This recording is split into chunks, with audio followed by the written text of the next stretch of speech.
ஹாய்ங்க, எப்படி இருக்கீங்க? நான் நல்லா இருக்கேன். நான் இந்த வீடியோவில் உங்க கூட ஷேர் பண்ணக்கூடிய விஷயம் அமெரிக்கா ஈரான் போர். ஆமாங்க, இஸ்ரேல் ஈரான் போர் அப்படிங்கிறதெல்லாம் முடிஞ்சு போச்சு. இனிமேல் அமெரிக்காவுக்கும் ஈரானுக்குமான போர். இது எந்த வகையில் முடிய போகுது, எப்படி முடிய போகுது, யார் ஜெயிக்க போகிறாங்க, யார் தோக்க போகிறாங்க, எதை பற்றின எதுவும் இல்லை. இன்னும் சொல்லப்போனால் அமெரிக்கா தன்னுடைய வல்லரசு அப்படிங்கிற பட்டத்தை இன்னொரு முறை பலமாக தீர்மானிக்கும் அப்படிங்கிறதுலையும் மாற்றுக்கருத்து கிடையாது. ஏன்னா 8 வளைகுடா நாடுகளில் இஸ்ரேல் மூர்க்கமாக தாக்கிட்டு இருக்கு. அமெரிக்க துருப்புகள் எங்கெல்லாம் இருக்குன்னு நினைக்கிறாங்களோ அங்கே ஃபுல்லாக அடிச்சு வெளுத்து கட்டிக்கிட்டு இருக்காங்க. ஆனால் எவ்வளவு தூரம் இது போகுங்கிறது தெரியல. எந்தெந்த நாடுகள் ஈரானுக்கு சப்போர்ட் பண்ணும் அப்படிங்கிறது புரியலை. ஸோ அமெரிக்கா திரும்பவும் தன்னுடைய பதிலடியை கொடுக்க ஆரம்பிக்கும், உக்கிரமாக கொடுக்க ஆரம்பிக்கும். இப்போவே அதனுடைய பிரச்சனைகள், அதனுடைய பாதிப்புகள் உலகம் நாடுகள் ஃபுல்லாகவே பரவ ஆரம்பிச்சிருச்சு. பெட்ரோல் விலை ஏறும் அப்படிங்கிறது அபாயமாக இருக்குது. நேற்றுக்கு ஸ்ரீலங்காலேருந்து ஒரு தொழில் மெசேஜ் பண்ணியிருந்தாங்க.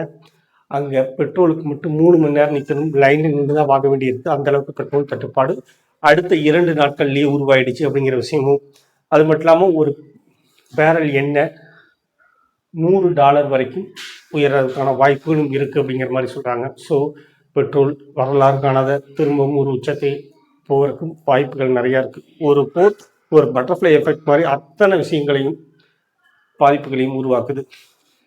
அதே மாதிரி தான் ஒரு விஷயம் சொல்கிறாங்க, ஒரு பெண்ணின் சாபம் ஈரானை அளிக்கிறது அப்படின்னு சொல்கிறாங்க. அதுக்காகத்தான் நான் இந்த வீடியோவை போட ஆரம்பித்தேன். நான் சொல்கிறது எப்பவுமே சொல்லக்கூடிய விஷயம், ஒரு பெண்ணை மதிக்காத, பெண்ணை பாதுகாக்காத வீடும் நாடும் நாசமாய்த்தான் போகும். அதுதான் நிஜமான வார்த்தை. இது ஒரு விதமான சாபம் மாதிரி. ஈரானோட மந்த்ரான் மாகாணத்தில் சஹா அப்படிங்கிற நேஹா அப்படிங்கிற ஒரு சின்ன ஊரில் இருந்த ஒரு பொண்ணு தான் அத்தேஃபி ஹஃபி சஹாலி. உங்களில் நிறைய பேருக்கு இந்த பொண்ணை தெரிஞ்சிருக்கும். 16 வயசே ஆன ஒரு பொண்ணு. டாக்ஸியில் போகிறாங்க. டாக்ஸியில் போகும்போது ஹிஜாப் மாட்டலை. ஈரானில் இப்போ இறந்து போனாரே அயதுல்லா ஹுமேனி, அவர் போலீஸ் மட்டும் இல்லாமல் மாரல் போலீஸ் அப்படின்னு, மொராலிட்டி போலீஸ் அப்படின்னு சொல்லி ஒரு சர்வீஸை ஆரம்பித்து வச்சுருந்தாரு. அவங்கவுங்க தப்பு சரி அதெல்லாம் பார்க்க மாட்டாங்க. இஸ்லாமியத்துக்கு எதிராக யார் என்ன பண்ணாலும் சரி கேள்வியே கேட்காம அரெஸ்ட் பண்ணுவாங்க. அவங்கள கேள்வி கேட்கவே முடியாது அப்படிங்கிற மாதிரியான சிச்சுவேஷன். அந்த பொண்ணு ஹிஜாப் போடலை. காரில் தானே போகிறேன்னு போயிருக்கலாம். 16 வயசுன்னு ஒரு சின்ன குழந்தை, 11ஆம் கிளாஸ் படிக்கிற பிள்ளை, 10ஆம் கிளாஸ் படிக்கிற பிள்ளை. அந்த பொண்ணை அரெஸ்ட் பண்ணிட்டாங்க.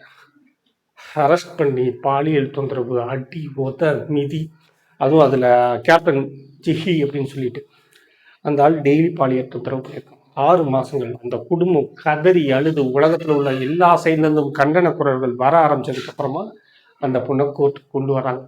அடித்து மிதிச்சு ரத்தமெல்லாம் ஒழுக அந்த பொண்ணு கோர்ட்டுக்கு வருது. அவ்வளவு நான் மேலே எந்த தப்பும் இல்லை, என்னை டெய்லி பாலியல் தொந்தரவு பண்ணுறாங்க, அவ்வளோ வன்புணர்வுகள் எனக்கு நடந்திருக்குன்னு கதறி அழுகுது. இந்த கோர்ட் என்ன பண்ணியிருக்கணும், செவிகள் கொடுத்து கேட்டுக்கணும், கேட்கலை. பதிலுக்கு அந்த பொண்ணு மேலே விபச்சாரம், பாலியல் தொந்தரவுகள், இஸ்லாத்திற்கு எதிரான செயல்கள் அப்படின்னு சொல்லி நிறைய விஷயங்களை புகாராக சொல்லி தூக்கு தண்டனையை கொடுத்துட்டாங்க. ஒரு 16 வயசு பொண்ணுக்கு என்ன தெரியும், மதத்தை பற்றின என்ன புரிதல் இருக்கும்?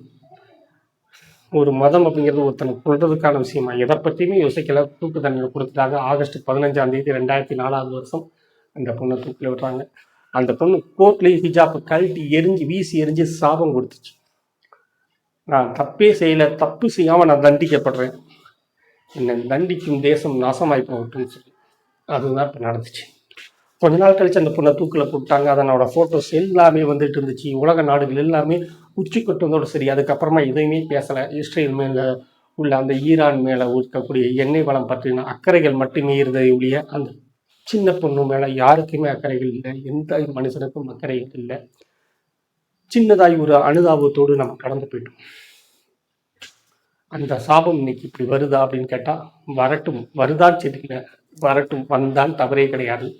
திரும்பவும் சொல்கிறேன், ஒரு பெண்ணை மதிக்காத, பெண்ணை காக்காத வீடும் நாடும் நாசமாய்த்தான் போகும். அது ஈரானுக்குரிய சாபமாகவே இருந்து விட்டு போகும். அன்னைக்கு கைகட்டி வேடிக்கை பார்த்தவங்க கூட்டம் அந்த பொண்ணை நடு ரோட்டில் வச்சு தூக்கில் போட்டிருக்காங்க. அத்தனை பேரும் வேடிக்கை பார்த்துருக்காங்க. அந்த ஃபோட்டோகிராஃப், அந்த பொண்ணு கடைசியாக தூக்கு மேடல் நிற்கிற அந்த ஃபோட்டோகிராஃப் வரைக்கும் எல்லா கையிலும் இருக்குது. நீங்கள் கூகுளில் போய் செக் பண்ணி பார்த்தீங்கனாலும் இருக்கும். இங்கேயும் நான் போட்டிருக்கேன்.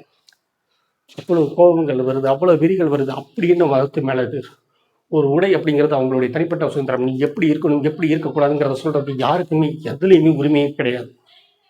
இன்னைக்கு சொல்றாங்களே, அமெரிக்கா இன்னொரு உள்நாட்டு இதுக்குள்ள போய் தலையிடுது அப்படிங்கன்னா, நீங்க ஒவ்வொரு தனி மனிதனுடைய சுதந்திரத்துக்குள்ளேயும் தலையிடுறீங்க. ஒருத்தருக்கு பிடிச்சா அதை செய்வோம், அப்படி கிடையாது செய்யணுங்கிற அவசியம் கிடையவே கிடையாது.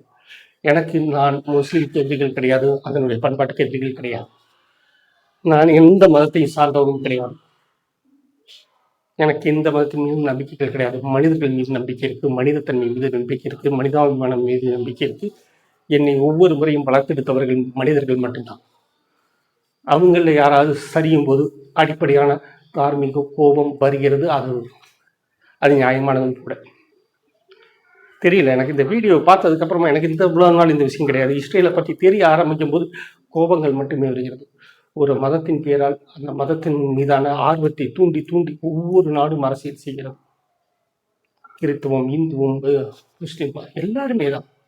அத்தனை பேரும் ஒரு மதத்தை சொல்லி, அதை மொழியை சொல்லி, ஜாதியை சொல்லி, அதன் மூலமா அவங்களுக்கு உள்ள ஒரு கிளர்ச்சியை உண்டு பண்ணி, அதன் மூலமா தேசத்துக்குள் கிளர்ச்சியை உண்டு பண்ணி, அதன் மூலமாக வயிறு விளக்கும் எந்த ஜீவனும் நல்ல மரணத்தை அடையவே அடையாது. நன்றிங்க. ஒரு வீடியோவில் சந்திப்போம். சாரி.